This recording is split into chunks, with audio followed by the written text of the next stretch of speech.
नवी मुंबई आंतरराष्ट्रीय विमानतळावर आज मॉकड्रिल संपन्न होत आहे। नवी मुंबई आंतरराष्ट्रीय विमानतळावरील कार्गो टर्मिनल या ठिकाणी हे मॉकड्रिल जे आहे ते सुरू असलेलं आपल्याला पाहायला भेटतंय। आपण याच ठिकाणी आहोत। आपण बघतोय आपत्कालीन परिस्थितीमध्ये कशा पद्धतीने नागरिकांना वाचवणं गरजेचं आहे त्याचा सराव जो आहे तो या ठिकाणी होताना आपल्याला पाहायला भेटतोय। आग लागलेली आहे आणि अशा पद्धतीमध्ये नवी मुंबई आंतरराष्ट्रीय विमानतळ आपत्ती व्यवस्थापन असेल, राज्य सरकार आपत्ती व्यवस्थापन मंडळ असेल, रायगड आपत्ती व्यवस्थापन मंडळ असेल, हे आपत्ती व्यवस्थापन मंडळ जे आहे ते या ठिकाणी सज्ज झालेलं आपल्याला पाहायला भेटते। कशा पद्धतीने इथे नागरिकांचा जीव वाचवू शकतो, आपत्कालीन परिस्थितीला कशा पद्धतीने सामोरं जाऊ शकतो याचा सराव जो आहे तो या ठिकाणी होताना आपल्याला पाहायला भेटतो। एकूणच या ठिकाणी फायर ब्रिगेडच्या गाड्या असतील, सिडको अग्निशामक केंद्र असेल, त्याचबरोबर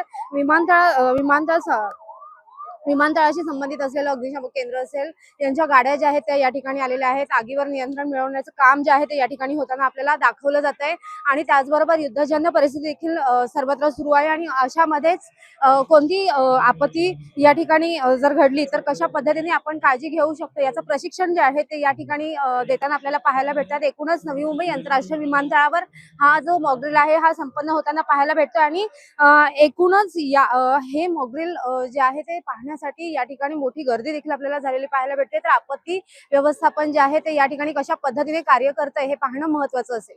कविता लोखंडे, जय महाराष्ट्र, नवी मुंबई।